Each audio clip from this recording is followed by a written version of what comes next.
Boutique bijou d'or Mossi Elengi. Boutique bijou d'or Mossi. Voilà, couleur riche.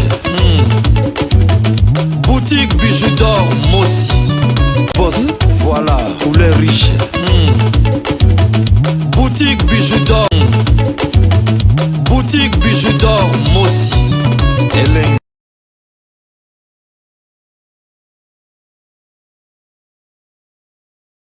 Bato muso bataba hypocrite. Akoto la basi mibali na ngo na ngambo kuna me bato bayibite akenda ba concert a se masquer akeba ko moko boye bato bazo yebate mais yé en tant que pasteur prophète alobite tikanu na ko kosaka ba te ngana ta prophète saint de Dieu non tikana la kisa bato couleur o ngana ta nango ye bombama.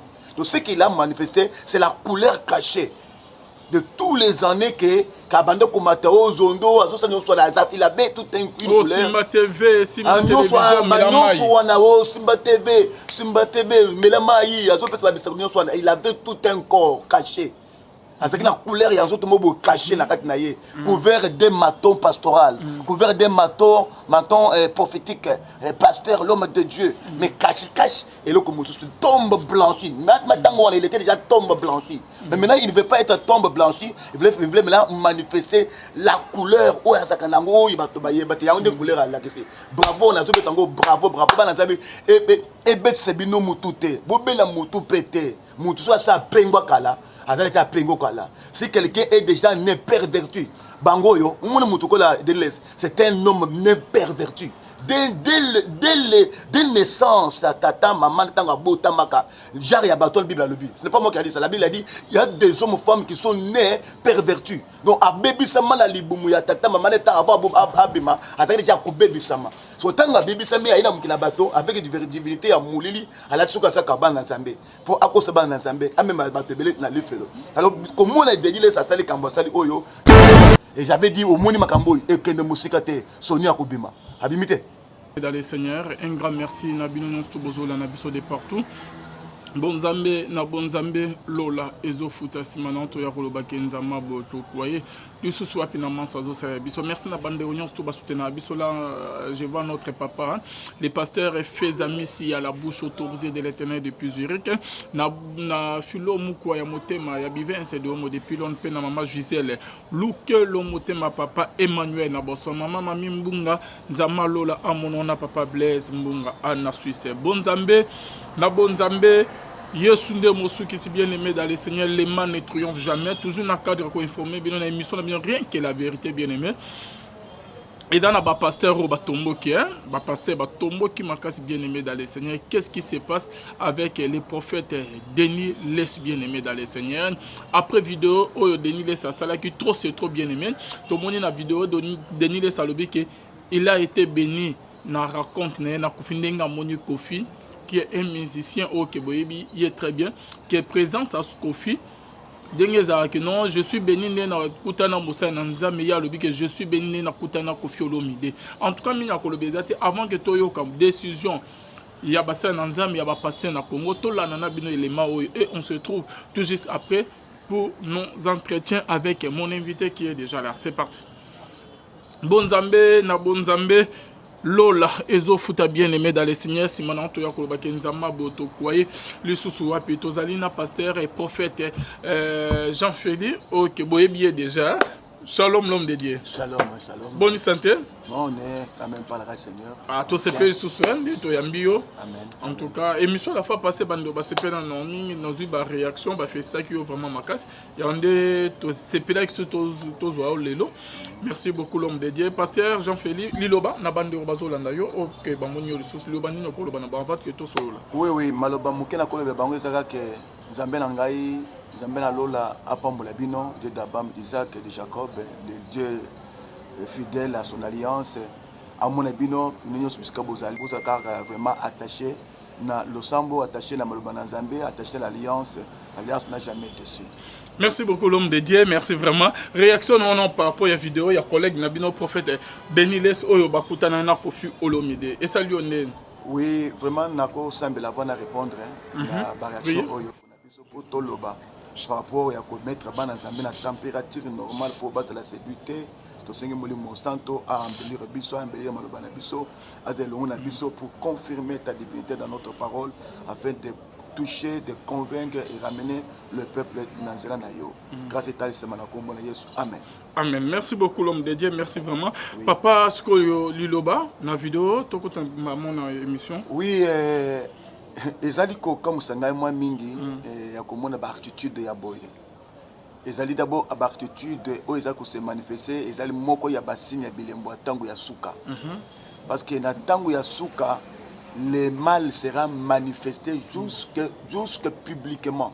Le mal qui était caché sera publié jusqu'au point que mouton soit comme yango. Na mikola suka makambo e batabana ko na ngukungu ko yoso ngukute. Yango moko ko bima na poisse ko bandu ko yango moko. Bato ba kolongola ba soni. Ba ko na tendance à se manifester pe ya kolakisa couleur mouton mouton kolakisa couleur na ye. C'est comme autant passé dans cette ville de Kinshasa. Tu es bâti un temple, il y a franc-maçonnerie, tu es bâti un temple, il y a secte de Bouniakate, mais les lots autres, tout le monde a un temple, il est reconnu. Tu peux passer au côté officiellement. Auparavant, il y a un fois que tu as un boutou, tu as un temple, mais maintenant c'est officialisé. Tu passes publiquement. Même dans Poto, il y a maintenant les jours des démons, une fête des démons. Vous n'avez pas appris ça, même en Amérique.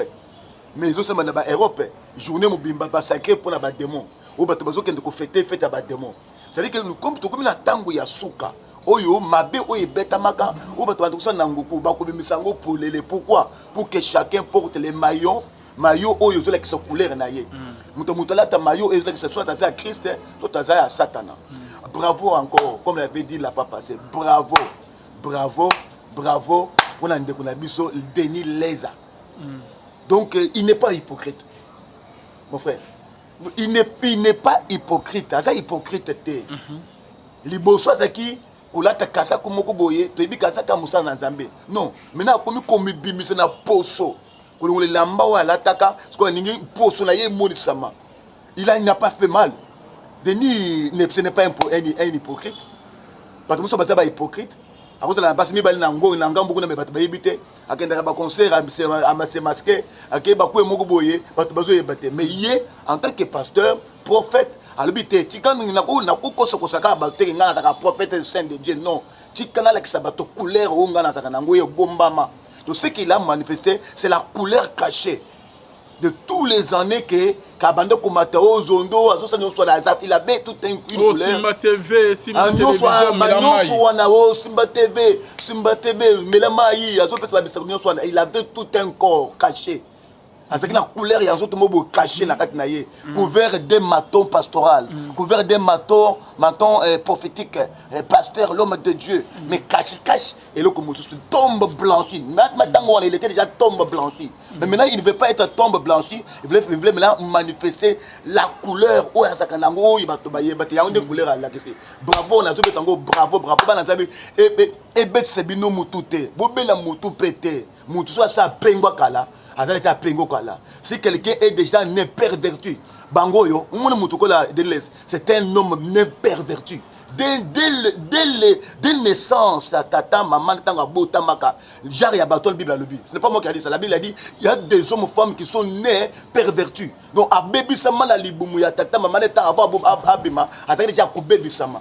Autant que bébé sama, il y a un bateau avec une divinité à Moulili, à la Tsuka Sakaba dans Zambé. Pour Akosaba dans Zambé, à même bateau belé dans le félo. Alors, comment on a dédié ça, ça les Kambasali Oyo, de Qualvigne, bande de Nyon, Sonakisha, partout dans le monde, et tout. Sabino moté matin. Et ça dit, ndekuna biso Denis Leza alakisi phase na ye, alakisi côté na zalaka. Alakisi ke na zalaka na lokolo moko na église, lokolo moko wapi na monde. Alakisi ke azaka vraiment éclaté, azaka chauve-souris. Donc il y a alakisi kule na ba malam. Bon mutu bazaba ba éclaté, bazaba chauve-souris mais ba bomba mina elongi ya éclaté. Il y a le but nga na za éclaté. Alakisi elongi na yeke azali chauve-souris, tantôt mouinu ya nyama, tantôt ma papu ya ndeke. Pour dire quoi? Tantôt dans l'église, tantôt dans le monde. Il a manifesté sa couleur. Nous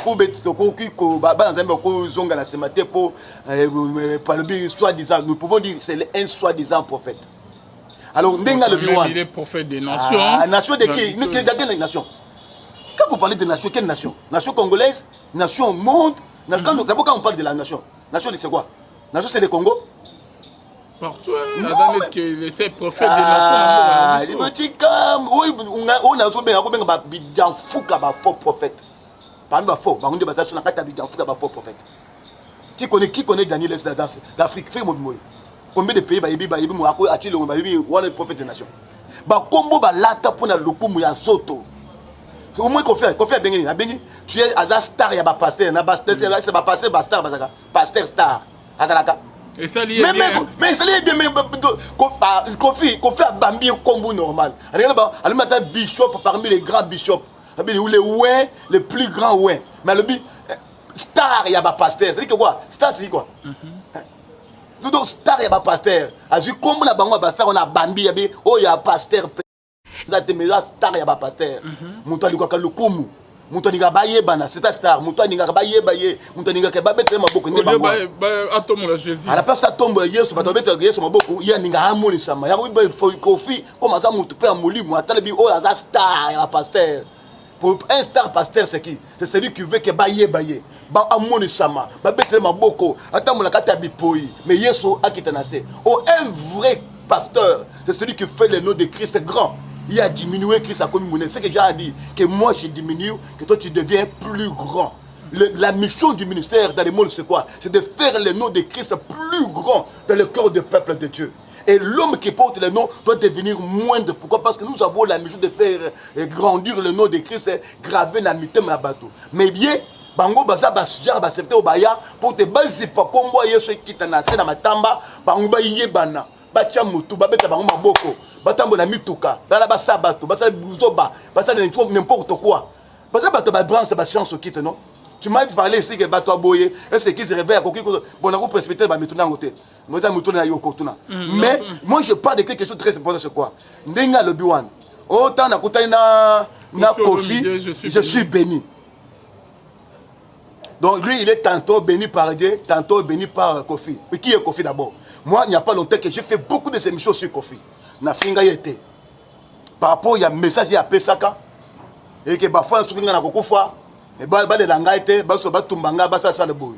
Ngana Ngoma et Bakite Nzamba Bango Langa Makamba Kofi. Na Salaba émission, il parle pas Nayo, presque 5, 6, 8 chaînes na YouTube. Mais il fait même un mouvement à prière. Pourquoi? Parce que Aza Am. Moi, je prends Kofi comme une âme pervertie. Une âme pervertie, une âme perdue. Parce que Kofi, Aza et Kala Mouzamba Kela. Kofi a un démon. Il n'est pas un démon. Kofi a Mikelate. Kofi a un tata naye, maman naye. Comme la mango baye, il peut pas te baye bango. A peine à balé qui naye. A ouchi na mobeko ya mwasi na mobali. A na makela, a tata abana, je le respecte beaucoup. Il a la bana ya basi mibali. C'est un homme qui a aussi d'unité, il a respect à Batunyonso. Parce que c'est un artiste. Mais par rapport, il y a branche où il y a ça cohabité. Kofi, c'est un homme de ténèbres.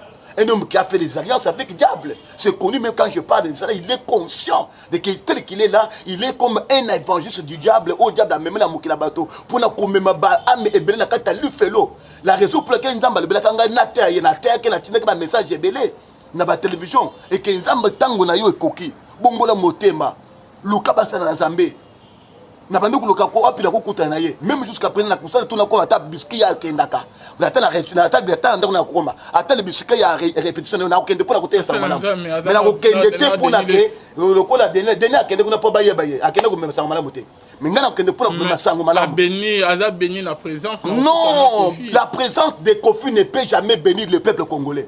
La présence de Kofi c'est la manifestation des démons. Donc Kofi tel qu'il est là, il est l'incarnation des démons, l'incarnation de la puissance des ténèbres. La puissance des ténèbres ne peut pas bénir le monde. La puissance des ténèbres est là pour nuire. Maintenant, Dieu a besoin que Kofi a comme moi dans Zambé. Il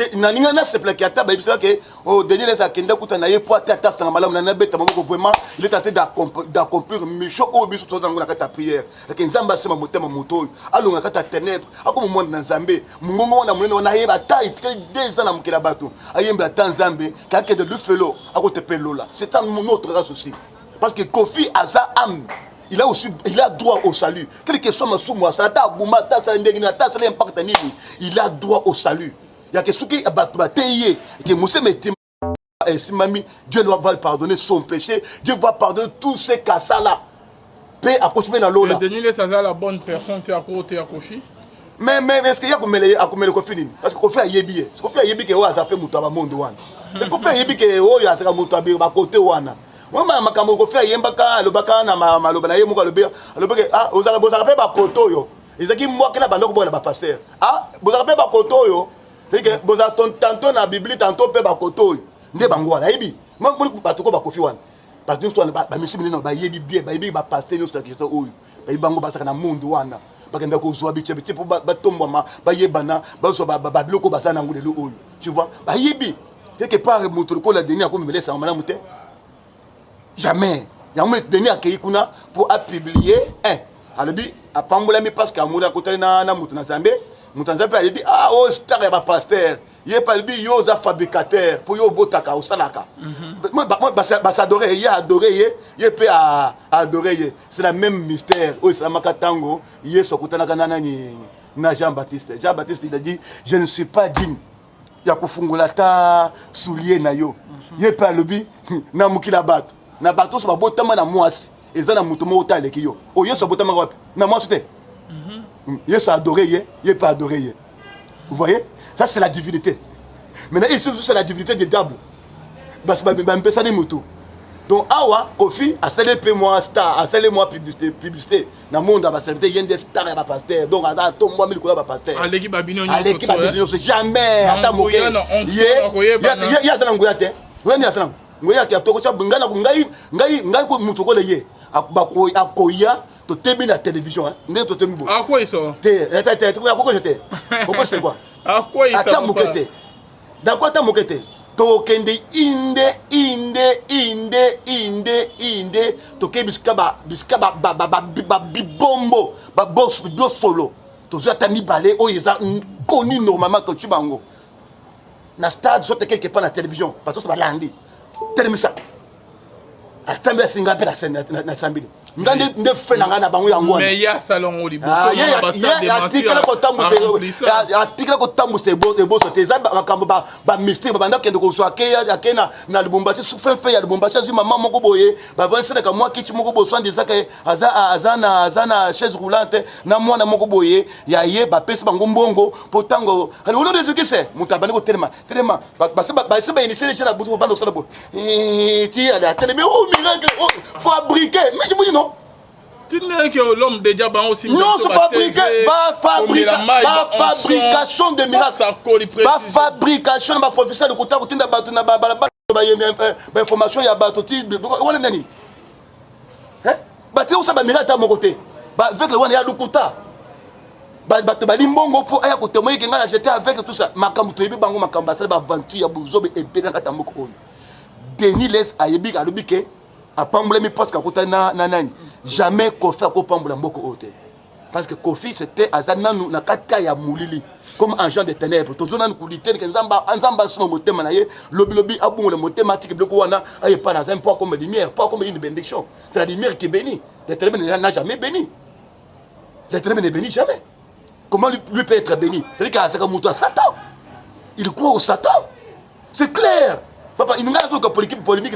C'est clair qu'il croit au Satan que Satan ko bamla ye. Mungana mu Satan ko bamla ngaite. Entre la main du diable, il n'y a rien pour moi. Comment dire le diable ko bamla ngana ni? C'est clair, noir sur blanc. Ndekuna biso Denis les alaki c'est couleur na ye. Alaki si nini azalaka. Alaki si ke azali mutabako ngambo wana. La Bible dit vous les connaîtrez par leurs œuvres. Il a manifesté les œuvres. Et c'est ces œuvres-là qui définissent qui est la personne en question. Ces œuvres, c'est ça qui manifeste. La fois passée, il n'y a pas le premier ministre, il n'y a pas de fabrication, il n'y a pas de fali. Il n'y a pas de bateau. Robino. Nous sommes héritiers. Nous sommes héritiers. Azan na elo kumuku ba recommander na monde wana. Il faut aller caler. Comment le micro le bosso wa akotom monsieur kata ça au muni fouleye makambo ebeleye azo sur mon mouvement moko. C'est les gens c'est la zone c'est balance mais bon moi déjà.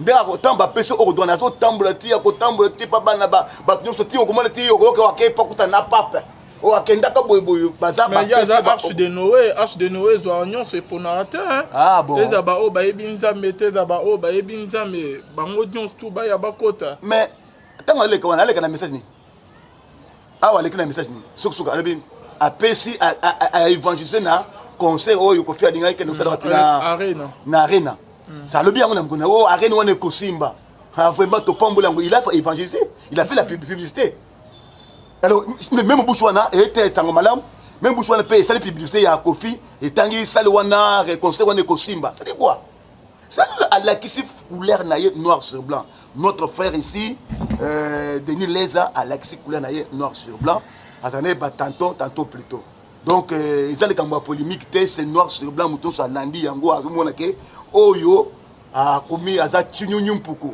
c'est que c'est fait chauve-souris tantôt ana longolo la nyama ma papu le kole andeke nde forme na aza tantôt plutôt le kolokoto yo baza bato mélange baza bato ba mélange bango baza bato mélange. C'est clair, noir sur blanc. Papa Jean-Félix. Et là, on est dans les autres salades. Denis les César, Boyete. Mbalamoka, Boye. Après prison, quelques temps après. Et bien, il reconnaître Denis les OK. À ça là, campagne d'évangélisation. À Tony Savastade, prophétie, Simateve, Melama et l'homme de Ndondo. Bazo comprendre tes confusions totales. Et là, on est dans les autres salades. C'est ce qui prouve le début. Son début était mal. Ah bon? C'est ce qui prouve le début. Quand il avait commencé, quand les gens tapaient, oh Zondo, il avait mal commencé. Il n'avait pas les vrais piliers. Il n'était pas sur les vraies fondations, fondements. Abandaka nakata zelo.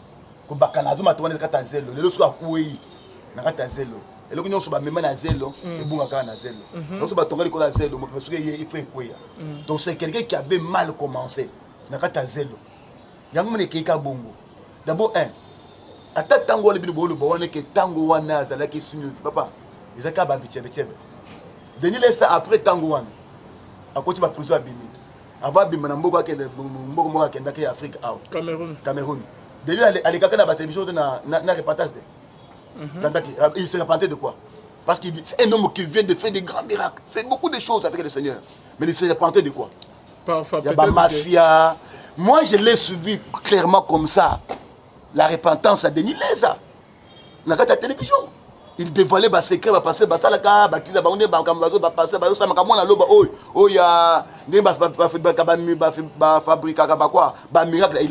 de ça, comment le passer, comment passer, il a fait beaucoup de témoignages.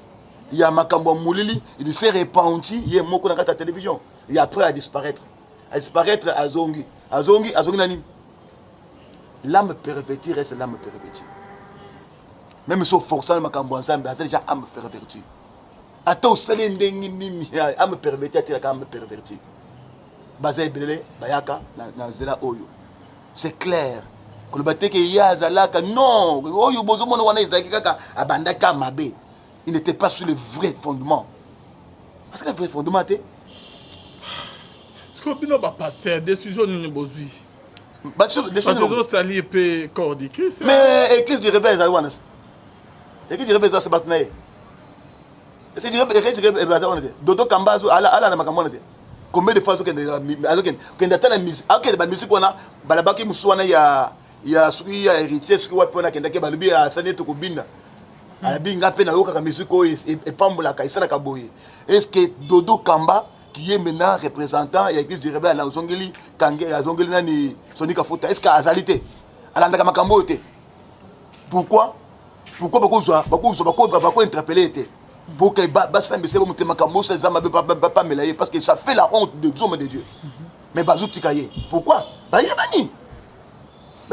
Quand j'ai parlé à la Bandou de Makambo Italie, investir, dans Bazou investir dans les Kangenza, dans la cérémonie Basalaka, dans Bazo investir dans les Sonika Fota, dans la cérémonie Basakina Kangenza. J'avais critiqué ça. J'avais dit c'est mal commencé, ça va mal finir. Et qu'on soit tant moulaïté. Il y aura des trahisons, il y aura cela. Mais il y a été. Le Sonika Fota a sauté. Qu'est-ce qui s'est passé? Toujours Batuna Simawana. Parce que les Manyanga, Titita, les Babouskile. Par les bases moto sont bâti. Tu vois? D'abord, parler de l'église du réveil, c'était même l'état Kangango. Ah bon? Mais ils ont posé dans l'église, le réveil, tu as une église? Ils ont tombé. Oh. Ils ne ramènent rien. Il n'y a rien, non? Mais tu fais partie de... Moi, je fais partie de l'église, l'église corps de Christ. Je suis l'église corps de Christ. C'est une association, c'est l'association, non? L'association, il y a un pasteur, il y a Congo. Ça m'a bien voté. Écoutez, la tête, la Bible dit, il est doux agréable. Il est doux agréable. Bana basanga de sikamoko.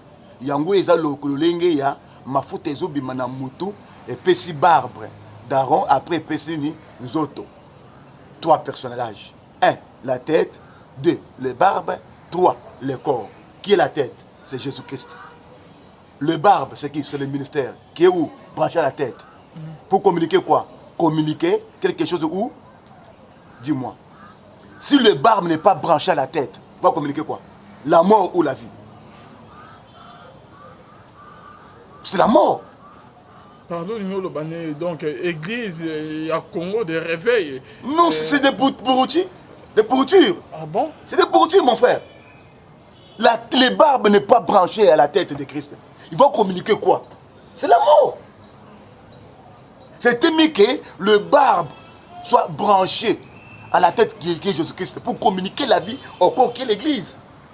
Mais quand nous voyons dans l'église du réveil, qu'est-ce qu'ils font? Qu'est-ce qu'ils font? Qu'est-ce qu'ils font? Tobiba cérémonie bo bosadi wana cérémonie ya bana nzambe po ezali kambo bunzambe beaucoup même ba image biloko moko ya biloko akala ezali ba image ya Bible c'est le temps passé nandinga bosadi wana nandi ba catholique ba lati bosaka ndenge moko bosibi ba mangende bosadi bo c'est quoi? Nous avons le véritable lingende est dans le fond du cœur. Tous les lamba auto lati ya ba tomimbeka ezali lamba ko ya musté ezali lamba o nzamba lati sebiso. Pourquoi pour faire une compensation, il faut qu'il y ait des cérémonies comme c'est ce qu'il y a Bunganga, il y a Sermo qui la bateau. Pendant que ce temps-là est déjà passé, nous sommes dans le temps de la grâce. Où les ombres est déjà accompli. Il y a déjà, ombre est déjà passé, nous sommes maintenant dans la réalité. Et il fait nous faire maintenant retourner dans l'ombre. J'avais condamné ça. C'est-à-dire, si vous avez, peut-être vous avez ensemble, quelque part, vous avez il faut payer beaucoup de bateau. Est-ce que les Kambuto sont des bateaux et vous savez peut-être vous savez qu'on prend la scène. Tu l'as dit, vous prenez les années scènes, il y a manifestation. Mais scène, manifestation, il faut que vous ayez une langue. Il y a beaucoup là. Qu'est-ce que vous pouvez faire comme symbolique pour que toucher mes têtes dans les embêtés? J'avais reproché de ces choses-là. Et j'avais dit au Moni Makamboy et que ne musikate Sonia Kubima. Abimite. Abimite Banete. Banaba Bousle. Car mon toit à Tchakayewana. On va faire compensation des bâtiments qui côté de mon fiti pour Sonika Fota Abimeli Banda. Dis-moi, mais où est? Ben qu'on soit Dodo Kamba, Bachi Wana. Et tel Makamboy le kebab pasteur. Yo soka boyoka ta sensation, censure mo boye quoi ikuna, et la kate. Bah ils se protègent entre eux-mêmes. Au côté ye oyo azape la kata mva ba yekis de réveil kuna za sukuna ni kuna, asa n'importe ça sukuni ni kuna. Ils se protègent eux-mêmes. Comme on dit les loups ne se mangent plus. Langage wana comité pas la bangope. Ande kunanga ata sali boye. Kasi yo ata obeti mo panzi ka pe la bête comme panzi. Moi to ezate. Yo bête comme panzi ka pe la bête comme panzi. Moi na konde yo zate. Il faut yo bête mon panzi ngana za juste pour na konde yo. Mais si ngana pe la bête à gauche, yo bête à droite. Tokutani moi na yo lo bayanga ezate, yo pe lo banga ezate. Ndema kamoni gouvernement ya Kabila. Les loups ne se mangent plus. Mouton sta kwena ye, il faut l'autoriser. Yo pe yiba. Yo pe yiba. Bourgmestre azo yiba. Gouverneur azo yiba. Ministre azo yiba. Mouton sta kwena ye yiba sala motembe sepeli au sala les loups ne se mangent plus. Moi mouta sam se moninga zate yo pour créer au sem sangani yo poser ba dossier flé belé. C'est ça l'état de Kabila wan gouvernement. Vous voyez? C'est ce qui se passe même aujourd'hui dans l'église. Écoutez bien dans l'église. Ils se protègent entre eux-mêmes. Ok, pasteur Jean-Félix, merci beaucoup prophète. Comme on a souhaité une émission à Bisso, Église, il y a Congo, et comme aussi ça, confiance, na bandimi papa. Église na Congo, on retrouve Kindouma Makas, il y a un pasteur, molimo cupidité, molimo escroquerie, Donc nous sommes qui star qui célébrité et côté na kata ba pasteur toujours qui ne va pas l'église au Congo. Makamma bet toujours kutani pas ba pasteur que bandim na comme moi ngiri bandim bazota mon robanga nza ko le cabino ba pasteur. Qu'est-ce qui ne va pas? C'est Nathan Yasuka. L'antéchrist entrera jusque dans les lieux très saints. Il aura la mission de faire quoi? De séduire les élites. Les abato ba ponama. Zambacha mise à part pour baser le modèle ensemble. Des bateaux ne s'attendent à pour séduire na bango, mais bango puis les bandas, il y a voie normale. C'est ce qui s'accomplit maintenant, nous sommes dans le temps de la fin. Ta fait c'est quoi? Milengela, aux pasteurs, aux mon ensemble, milengela. L'objectif d'être pasteur, l'objectif d'être moi ensemble, c'est quoi? C'est le salut éternel. Nous tous, et moi ensemble, nous tous, objectif c'est comme Moko, atteindre quoi? La maturité parfaite pour terminer comme me pose là, dans le royaume. Le but est en il y a un grand pasteur, ils ont mon côté. Vous avez grand bishop, prophète des nations, ce qui est pasteur, capitaine général, ce qui est pasteur, colonel, ma combat, ils ont le tombeau mon côté. Ce qui est important, c'est quoi? C'est saisir l'alliance, marcher selon la parole de l'alliance pour obtenir la vie éternelle. Donc, tant que les Kazakhs, jusque dans le lieu plus sain, et au point de toucher les élites. C'est le moment ici. À cause de ça, les endroits plus sains, c'est les églises. Aujourd'hui, vous voyez, les chiffres, comme l'église, ou la magie chrétienne. La fois passée, je t'avais dit, nous étions même sollicités dans le bateau. Pour Yaka, Yakokota, c'est bateau ils déjà sur la vie de Christ. La magie? C'est une magie. La magie chrétienne, la magie chrétienne, c'est la Bible, succès ou Kanye ou Saliboy. Jamais. Tu sais, tu boyango. C'est ça l'accomplissement de la parole de Dieu. Et Koya, Satan a Koya, Tina Katali Sanga, Yaban Nazambe. Avdi Pekita Bandi pour comme ça. Et cela est arrivé. C'est le moment que nous passons. Nous sommes dans le moment de la Odyssée, c'est le moment de la confusion. La Odyssée, c'est l'église, le temps de la confusion. Couleurs différentes qui mènent dans l'église. Comment vous connaîtrez le véritable? Il faut les peser, il faut les balancer dans la parole du Seigneur. Moi, dans il y a solo, balancer le balancer, sinon, parce que tout le monde, balati Zamba, Zambala qui boucle l'histoire. Ils ont le cola, nyoka la katamai. Vous voyez, Nyoka, c'est semblable, il y a Mbisi. C'est la Bible dit, il est difficile de connaître les traces du serpent sur les rochers. Mais c'est facile de connaître les traces du serpent sur le sable. Ata leki lobby, oyebeke o trace oiza nyoka. Mais le kola libanga okoyebate. Libanga c'est l'église, maïs c'est l'église. Tout le monde maintenant, ils sont maintenant dans l'église. Là tu kasa kwa okoyebate azanani. Maintenant pour yebaye, vous devrez balancer tout le monde dans la parole de Dieu. Pasteur, prophète, mounene balobi aza 10 000 personnes. Zo vinaye, tiens on a balance la parole du Seigneur. C'est la parole du Seigneur qui est le véritable balance qui nous définit que Alvin aza yanzambe, oyo aza yanzambete. Parce que ça n'a pas 10 000 pour attendre ce stade. Nous, on est dans les tombes, mon côté, il fallait attendre ce stade, non? Il y a des demandes, même 80 000, 100 000, 2 000, 200 000 personnes. Ils ont besoin d'embêter. Alors, quand on a Zambé, on va les balancer dans la parole. La parole de Dieu, c'est le balance. Aujourd'hui, Denis laisse au-dessus de la balance. Aujourd'hui, Sonic a faute au-dessus de la balance. Aujourd'hui, Moïse Mbi au-dessus de la balance. Aujourd'hui, Ngaï Moko passé dans Félix au-dessus de la balance. Aujourd'hui, pasteur.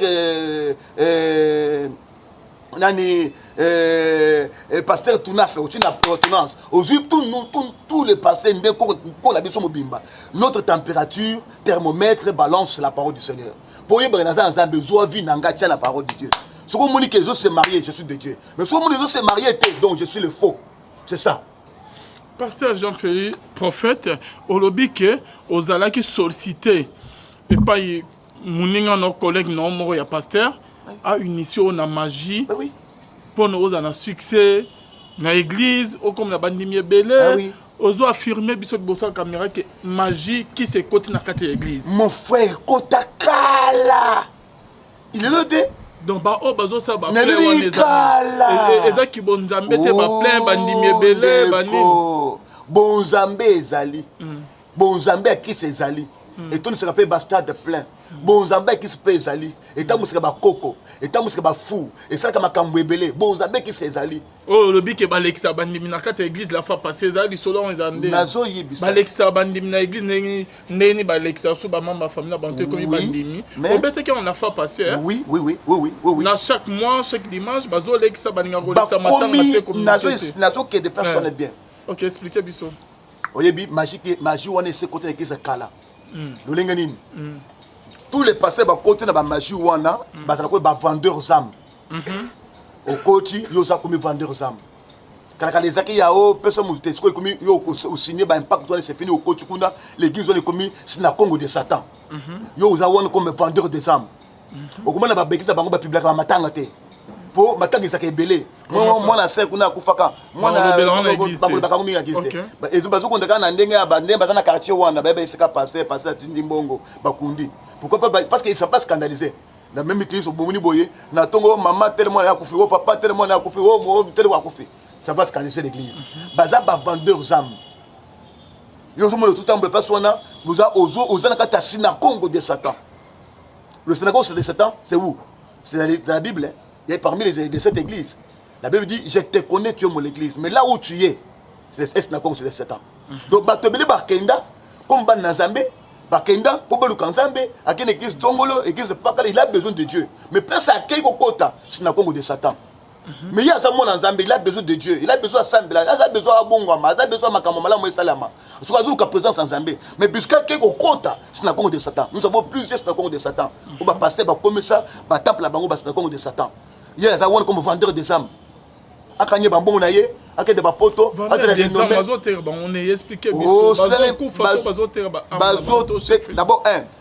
d'abord ce peuple là quand il vient devant un homme impur vous êtes déjà vendu parce que l'homme impur représente Satan vous venez là pour être nourri par qui? Nourri par le diable il vous impose la main pour vous dominer et automatiquement tout ce que vous vivez là vous vivez pas la vie de Dieu vous vivez la vie de Satan automatiquement vous êtes les âmes livrées dans beaucoup à Satan en travers l'homme là que vous voyez célèbre Azaki Toko l'église bien embellie attends la Mituka monde partout l'église Panza Bambon et pas tout ça qu'il est béni il est cela vous voyez et c'est comme ça ba kaneka mitema batebele bana batebele ba kofra ba église wana bakasi yo apeso mbongo ngo apeso wana yebake yo limbongo yebake tango zola liloko mbwa zala na mbango oyili mbongo china commerce bana bali yango tanga bana bali mbongo déjà basi bazui baza ba esprit faible basi bazui ama déjà tant mona okufa ko yeba te yo la kimbongo lelo après 10 ans allez ba bendelo moi ni après 4 ans ba bendelo moi ba bendelo eloko songolo yo ko yeba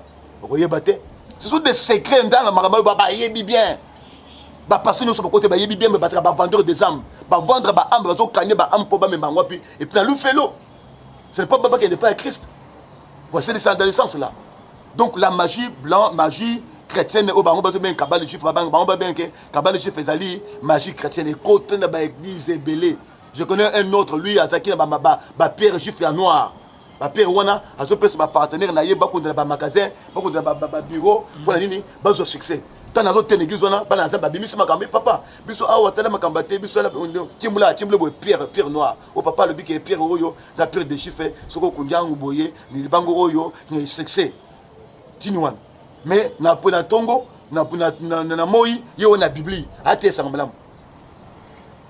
voyez donc magie ce kotakala na lobi teke kaka magie de toli sera ba église non magie de sera ba mère non avec divinité de Christ au côté de cette église avec divinité de Christ au kokoko pombolama avec divinité de Christ au côté célèbre parce que divinité de Christ c'est là Pierre et ça là ba Pierre et ça là ba David et ça là ba Joseph et ça là ba Esther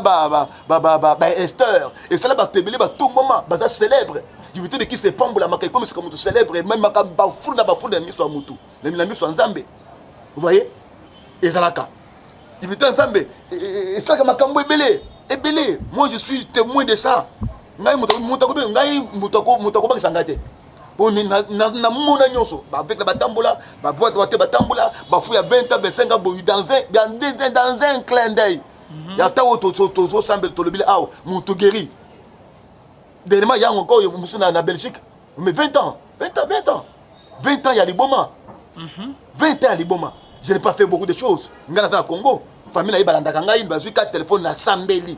J'ai déclaré automatiquement de l'autre côté l'esprit a libéré le garçon pendant 20 ans. Tant que le bâtiri est en vie à reprendre ndako na bango. Tant que toute la procédure ya bala. Les biens naïe sont contrôlés par l'administrateur des biens. Bientôt là bazo déclaré pour libérer bien naïe ils ont la maboko naïe pour comme hasard c'est un métier. Alors il faut bazo se bloquer naïe parce que ça qui mouton bon pendant 20 ans billet bloqué naïe ça entre les mains administrateurs de biens. On doit gérer bloqué naïe. Tout bientôt là dans 1 mois, 2 mois, 3 mois ici, bazo c'est bien naïe. Mais 20 ans de prison nakati ya mboko wana nakati ya ndako ya prison. Vous voyez? Naza témoignage naza témoignage les gens mon soit outil la porte de vraiment ilinga ba témoignage nyonso maman a témoigné famille ba témoigner naza nango. Vous voyez? Donc Dieu guérit, Dieu fait des miracles. Alors ça quand la campagne était à tout moment quand il veut faire il agit. La divinité de Christ agit. Bato basima la divinité de Christ. Et Christ du réveil il faut baso la divinité de Christ. Comme que Dodo Kamba qui est numéro 1, il y a l'église du réveil. Il faut atteindre la macambio que sur les quelqu'un de l'église du réveil, ils ont mabé makasi. Ils ont fini ça combo en Zambé et fini ça combo en Zambé. Tu comme semblable dans la catholique, tu comme semblable dans la église ou bizambe autre on est semblable parce que le mal est comme tu comme la mélange. On ne sait pas encore connaître qui est le vrai église ensemble à Zambé et Zawad pité. Ba mélange l'équipe trop. Bozo be l'équipe trop. Makambo le kana bata église za ya belé bizambe. J'adore le Blaipaya, prophète Dodo Kamba, vraiment, tu es jeune parmi les vieux. Et puis, vous êtes jeune, parce que Dodo Kamba, la carte église du réveil, vous avez un âge na yoté. Vous avez un âge na yoté, vous avez moine. Tu es une corne qui est montée parmi des grands corps. Il faut que vous bâton en tant que président de l'église du réveil. Au télémé, la macamusée, au télémé. S'il faut qu'on s'aille, il faut qu'on s'aille. S'il faut que l'église parce que ça autorité wanabi église faut pas kanga bakangi yango parce que le pasteur qui est là a autant de sécurité to ba suspendre ba zu mutu muso bachi azana makoki wana mais soit ça c'est langote batiki mabeli zo kola kola batukuna bazo sala n'importe quoi le ba délire les oyo yebsanga combien de fois que le kala ba conseil ba musicien abina pe alo ba maloba ba le belaye alo kanini est-ce qu'il n'a pas le temps de na ngomba mangenge ngeta semble on a quelque perdre on a quoi na bagomba ta côté la chambre na yesu ko boyo kenda bangomba ko tata la chambre na pendant 10 jours mais je peux le coloquer ensemble. Pourquoi il permet toutes ces choses là? Merci beaucoup pasteur Jean-Fédé to comme na soya émission na biso rien que la vérité message na ya suka na bande onyos tout bazolanda yo olobini papa mais ça nga suka zaka keke to lo bela to lo avec motema ezali ko faire couler makila na motema. Parce que nous sommes tous les makamans, mais nous sommes kendele, et ça yangote. Tous cinq que nous sommes bien qu'à pasteur, à prophète, à apôtre, à évangéliste, à diacre, il assume les responsabilités sur la katia et le sanga. Nous devons être modèles. Nous devons veiller sur notre marche. Nous devons veiller sur notre vie. Donc c'est le CT. Nous avons côté là, la Bible la tête. Sinon nous faisons la honte de Christ. Nous faisons la honte de Christ. Et ça m'a lamouté. 2. C'est nous qui sommes des modèles na bango. Il faut balanda des biso. Comme Paul a dit, soyez mes imitateurs comme je le suis de Christ. Alors, le modèle il y a Christ doit être incarné en nous pour que bandimi, parce que nous sommes la représentation de Christ auprès de Banazambe. Mais si nous, tous autant naba, biso bazoba, basandumba, naba bare, naboye, escroquerie, na bakisi na makambezanga tina comment les païens viendront vers Christ au moins tokumi dibanga il y a empêchement tokumi mir pour bato baza dibanda bakota nous devons assainir notre vie les hommes de Dieu quelque chose dans la 10 000 on a 20 000 on a 2 personnes tu es pasteur sois responsable devant les 2 personnes zamba pesio wana assume votre responsabilité comme il faut soit modèle. C'est ça le plus grand conseil dans ce passé nous sommes Zambé. Oh ya sabima zongela Zambé. Obima pour l'andaba ninga bakota bikota côté la zongela Zambé. Dieu a les bras ouverts pour continuer à pengwa suka zongi Zamba kuyamba yo. Zongela Zambé Zamba kuyamba yo. Bana Zambé so balanda biso na zo biska bino boso scandaliser tetambo que mabe moko komeli tel songolo. La vie est individuelle. La mort aussi est individuelle. Le salut est individuel. L'âme qui paye, c'est celle qui mourra. Yoko sumura te pote, yoki qui est passé, Jean-Félix Aza tenté à quoi, yo tiki nzambe te. soko omoni mosala nzambe akwei omoni mwana nzambe soko la kwei eza tozala kata course mabako ezali moto akokwei mpo di soki okwei sala tout telema parce que la course continue. Toi qui n'as pas tombé ne se laisse pas tomber parce que tel a tombé. Non. Yo qui manque pour toi atteindre wapi ngomba musantu. Oye pa koyaka sala tout élément so qui manque pour toi atteindre wapi ngomba musantu. C'est ça mon grand message na ko couper ce bino bana Nzambe o boza ngai awa de loin de près to simana na maboko to sambela pona baninga de façon que tout avancer avec l'évangile, les âmes soient sauvées, peut toi atteindre bisika Yesu aninga mema biso. Nzambe apamble. Votre numéro de contact s'il vous plaît. Mon numéro c'est 090 59 28 133 090 59 28 133 081 87 51 754 081 87 51 754. Merci beaucoup, pasteur. Prophète Jean-Félix d'être venu. Merci à vous tous qui nous avez suivis. Merci à Arnaud Kamandé, Oyazay Sima Caméra, Bonzambe, Nabonzambe, Lola, Ezofuta, Simon Antoine, Bakenzama, Boto, quoi, et ce soit concentré à la prochaine veille. Entre les meilleurs administrateurs de biens, on doit gérer le Blokunaye. Tout bientôt, là, dans 1 mois, 2 mois, 3 mois ici, c'est bien. Mais 20 ans de prison, il y a Mbokawana, il y a 20 ans. Mais j'ai prié combien de minutes dans le téléphone? Et il a eu une guérison. Vous voyez? Dans un témoignage, dans un témoignage, les gens m'ont sorti la porte de Réma, il y a un témoignage, maman a témoigné, famille a témoigné, dans un endroit. Vous voyez? Donc Dieu guérit, Dieu fait des miracles. Alors ça, quand la campagne était, à tout moment, quand il veut faire, il agit. La divinité de Christ agit. La divinité de Christ. Et Église du réveil, il faut besoin de divinité à Christ. Quand Dodo Kamba qui est numéro 1, il y a Église du réveil. Il faut atteindre la Makambilo que tous les quelqu'un de l'Église du réveil, ils ont mabé makasi. Ils ont fini ça combo en Zambé et fini ça combo en Zambé. Tu comme semblable dans la catholique, tu comme semblable dans la Église ou Bizambé, autrement tu comme semblable parce que le mal est comme tu comme un mélange. On ne sait pas encore connaître qui est le vrai Église ensemble à Zambé et Zawapité. Pas mélanger l'équipe trop. Bouzo avec l'équipe trop. Mais comme vous le Canada avec Église, il y a belé bizamabé. Je n'ai le blé pas ya prophète Dodo Kamba. Vraiment, tu es jeune parmi les vieux. Et puis vous êtes jeune parce que Dodo Kamba la carte Église du réveil, baza bana âge na yoté. Baza âge na yoté, aux amoana. Tu es une corne qui est montée parmi des grands cornes et tu moutou. Yeba qui vous a entouré na bateau oye belé belé oyo basali singa na yo. Il faut un bâton en tant que président de l'église du réveil. Au télémela, ma camouflage au télémela. S'il faut qu'on s'aille à censure dans l'église, il faut qu'on s'aille.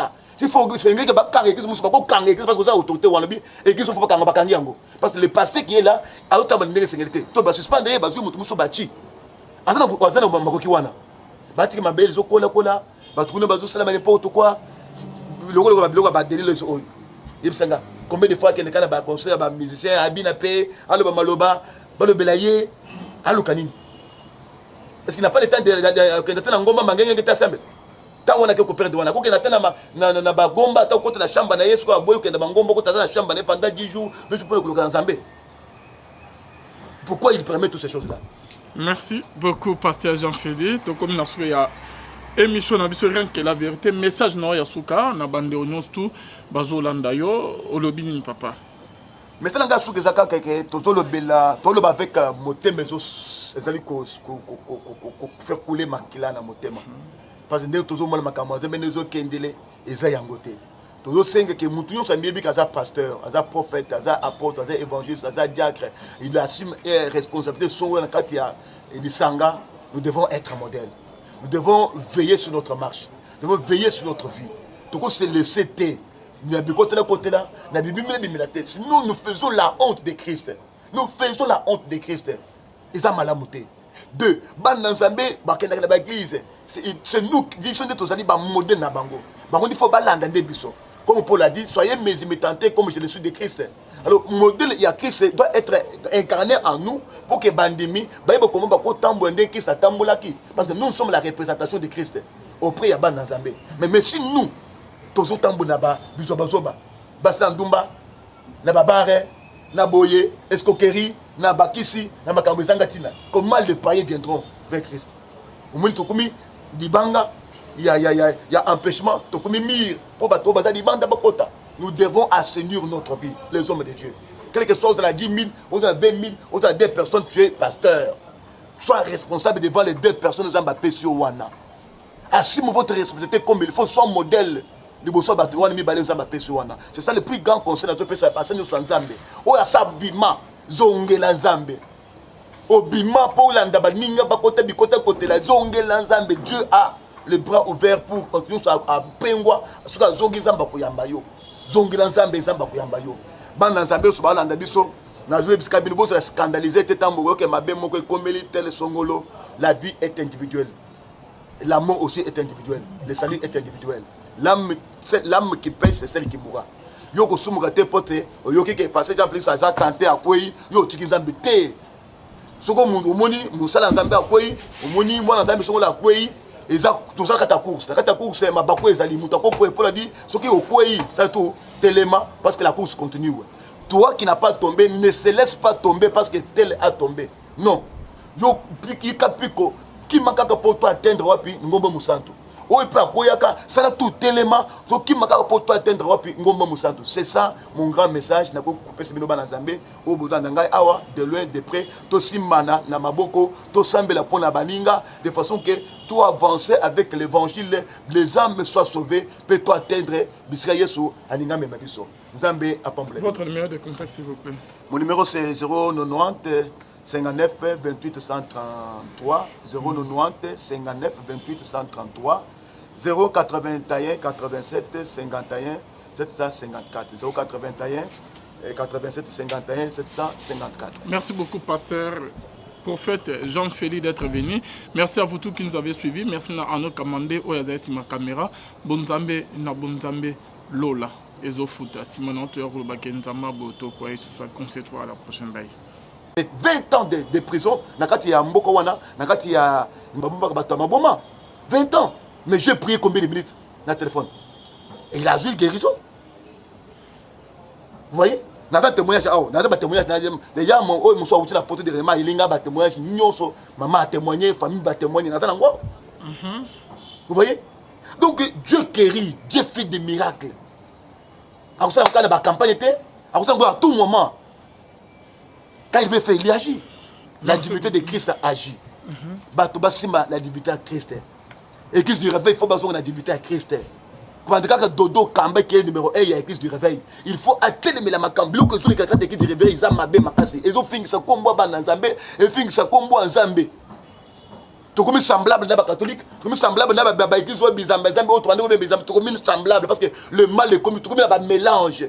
On ne sait pas encore connaître qui est le vrai église ensemble à Zambé et Zawa pité. Ba mélange l'équipe trop. Bouzo be l'équipe trop. Makambu le kanabata ba église ya belé bizamabe. Je n'ai pas prophète Dodo Kamba, vraiment, tu es jeune parmi les vieux. Et puis, vous êtes jeune, parce que Dodo Kamba, la carte, c'est l'église du réveil, vous avez un âge, vous avez un âge, vous avez moine. Tu es une corne qui est montée parmi des grands cornes, et tu moutou. Il y a que vous avez entouré un bateau, oh, il est belé, oh, yo, basali singa na yo. Il faut que bâton en tant que président de l'église du réveil.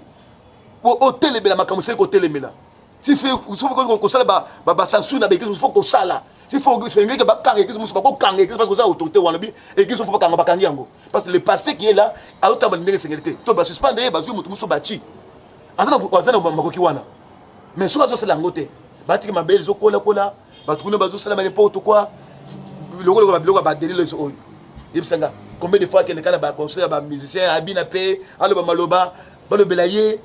Est-ce qu'il n'a pas le temps de la ngomba mangenge ngeta sembe ta wana ke ko perdre wana ko ke natana na ba gomba ta ko na shamba na Yesu ko boyo ke na ngomba ko ta na shamba na pendant 10 jours mais pour le Nzambe. Pourquoi il permet toutes ces choses là? Merci beaucoup pasteur Jean-Félix to comme na soya émission na biso rien que la vérité message na ya suka na bande onyos tout bazolanda yo olobini papa. Mais c'est un souke zaka que tout le bela tout le avec motema ezali ko faire couler makila na motema parce que nous toujours mal makamaze mais nous kendele eza yango te tozosenga ke mutu nyonso ayebi ke aza pasteur aza prophète aza apôtre aza évangéliste aza diacre il assume responsabilité songola na kati ya lisanga. Nous devons être modèles. Nous devons veiller sur notre marche. Nous devons veiller sur notre vie. Donc c'est le CT. Sinon nous faisons la honte de Christ. Nous faisons la honte de Christ. Et ça m'a lamouté. Deux, c'est nous qui sommes des modèles na bango. Bango il faut balanda de biso. Comme Paul a dit, soyez mes imitateurs comme je le suis de Christ. Alors, le modèle, il y a Christ doit être incarné en nous pour que Bandemi, parce que nous sommes la représentation de Christ auprès de Banazambe. Mais si nous, tous autant bonaba, bisobazoba, basandumba, nababare, naboye, escroquerie, nabakisi, namakambezangatina, comment les païens viendront vers Christ? Au moins, Tokumi, Dibanga, il y a empêchement, Tokumi mir, nous devons assainir notre vie, les hommes de Dieu. Quelque chose dans la 10 000, on a 20 000, on a 2 personnes, tu es pasteur. Sois responsable devant les 2 personnes de Zambapé sur Wana.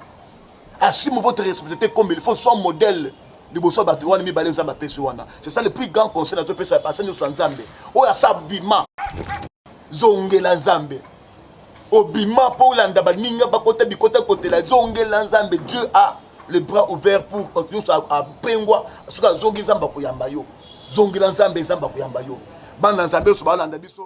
Nazo biska bino bo scandaliser tetambo que mabe moko komeli tel songolo. La vie est individuelle. L'amour aussi est individuel. Le salut est individuel. L'âme qui paye, c'est celle qui mourra. Yoko sumugate pote, yoki ke passé dans place ça canter à quoi yo tiki Nzambe te. Soko mundu moni musala Nzambe à quoi omoni mwana Nzambe soko la quoi eza tout ça kata course. Kata course ma bako ezali muta ko pour dire soki au quoi ça tout tellement parce que la course continue. Toi qui n'as pas tombé ne se laisse pas tomber parce que tel a tombé. Non. Yo piki kapiko qui makaka pour toi atteindre wapi ngombo musantu. Oui, ça a tout élément. Pour toi atteindre wapi ngombo musantu. C'est ça mon grand message. Na ko couper ce binoba na Nzambe au bout d'angai awa de loin de près to simana na maboko to sambela pona baninga de façon que toi avancer avec l'évangile les âmes soient sauvées peut toi atteindre bisika Yesu aninga mema biso. Nzambe apamble. Votre numéro de contact s'il vous plaît. Mon numéro c'est 090 59 28 133 090 59 28 133 081 87 51 754 081 87 51 754. Merci beaucoup pasteur prophète Jean-Félix d'être venu. Merci à vous tous qui nous avez suivis. Merci à nos commandés au ma caméra. Bonzambe na bonzambe Lola Ezofuta Simon Antoine Bakenzama Boto pour ce soit concentré à la prochaine baille.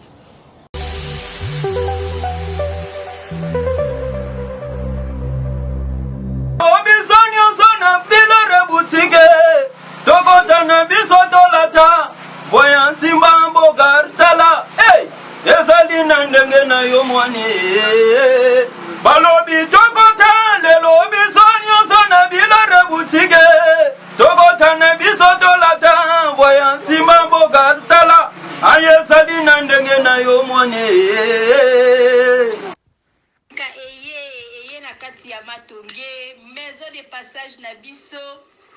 Maison de passage na biso ya goyo, maison de passage na biso ezana ba climatiseur, ezali climatisé. Maison de passage na biso ezana matonge na Irebu A37.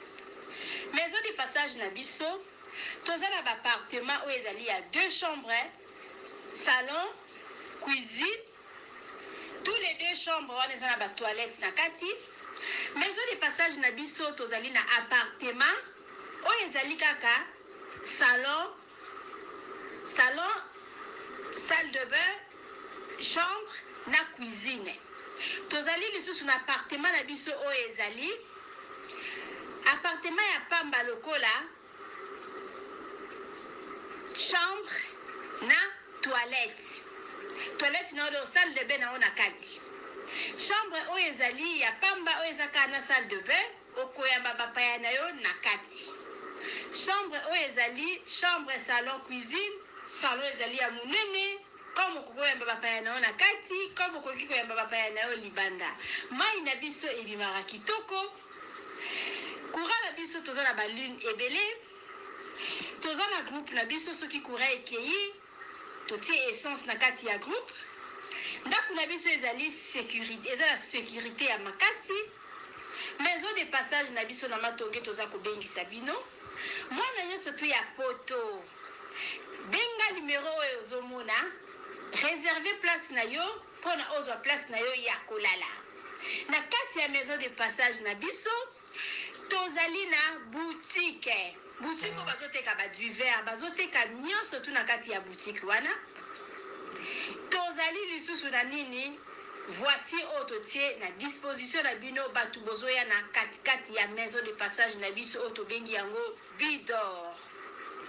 Contactez Bijou d'Or TV, contactez numéro oyo moni, réservez place na yo, ozwa place na yo avant parce que ba place na biso mingi eza kozala toujours occupé. Benga avant zwa place na yo, okozala jamais déçu. Merci.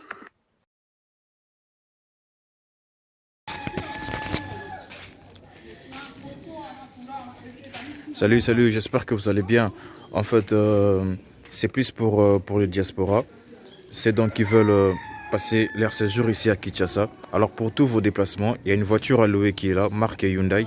La voiture elle est confortable, donc climatisée et tout. Donc la voiture répond vraiment aux normes. Alors pour tout contact, veuillez contacter Bidor TV au numéro qui suit, plus 49 17 85 52 23 11. Donc je réponds pour une meilleure compréhension. Plus 49 17 85 52 23 11. Donc la voiture elle est là, marque Hyundai. Donc voilà. Donc ici nous sommes à Kinshasa. Donc pour tous les diasporas, pendant tous vos séjours à Kinshasa, voilà la voiture elle est là pour vos déplacements et tout. Donc partout où vous voulez y aller, la voiture elle est là. Donc vraiment, veuillez contacter Bidor TV et vous ne serez pas déçus. Merci et bye.